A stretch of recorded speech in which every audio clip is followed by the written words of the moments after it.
What is up, everybody? It is your boy Kyle back at it again with a little bit of news. Today, we're going to be going over a post that went a little bit crazy on Facebook, a little viral, if you will. And honestly, some people are saying Carnival's in the wrong. I personally think they're in the right. So let's talk about it. Carnival does have a reputation for having some clientele on their ships that are less than ideal, some may say. I'm not going to go into the whole Carnival is the Walmart of the seas because, well, there's Margaritaville now, and I think that that is actually a less desirable cruise line. But that's another video. Somebody posted it on Facebook yesterday, and it garnered a lot of attention. So I'll put the post on the screen right now, and let's just talk through it together. Just a heads up, there is a lot of curse words in this, and there is some very poor punctuation and spelling. As you can see on the screen, I'll just be reading this along with you.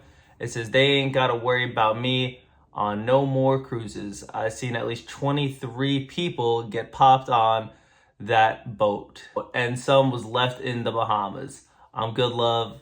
I'm gonna keep my weed smoking booty off y'all's boats, and they ain't get me through. I'm always 10 steps ahead of the police. Hashtag boat life. Hashtag no cruises for me."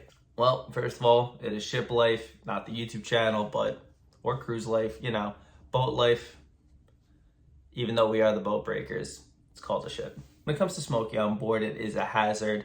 This is the first time I've read about there being serious repercussions on a cruise ship for smoking weed, because I've been on many Carnival cruises where that is just pretty apparent. You can be walking through the Lido deck and get a good old smell of the ganja, and nothing's really ever done about it. This is the first time I'm ever seeing actually police with a dog in front of someone's door.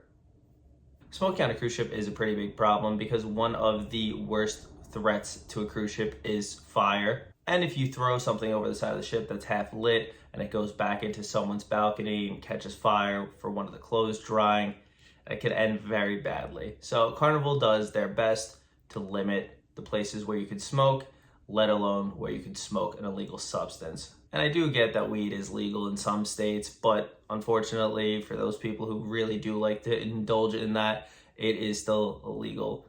And many of the countries that the cruise ships visits, as well as nationally in the United States. So Carnival has to abide by international law. But my question for you is, how are they getting these drugs on board? How are 23 people getting through screenings on security? If people can just smuggle weed on board, what else are they smuggling on board? And I'm not one to think negatively about what if scenarios, but well, if it's easy to sneak this on board, what else can somebody sneak on? And could that stuff cause harm to other people on board? We all know Carnival security isn't exactly the best. They are shorter stature men that aren't really built. I wouldn't feel comfortable in the situation where I had to rely on security to protect me on board. This post had a bunch of people up in arms because there were people saying you're a weed addict if you can't go 7 days without smoking a little bit of weed. Some people said, hey man, this is legal in my state. Why can't I smoke it on a cruise ship? Some people are talking about their children being exposed to it. There's just a lot going on in this post. There's a lot of concerned parents thinking, how are these drugs getting on the ship? Just like how I wonder. And honestly, what other drugs are people sneaking on board that say you don't have to smell?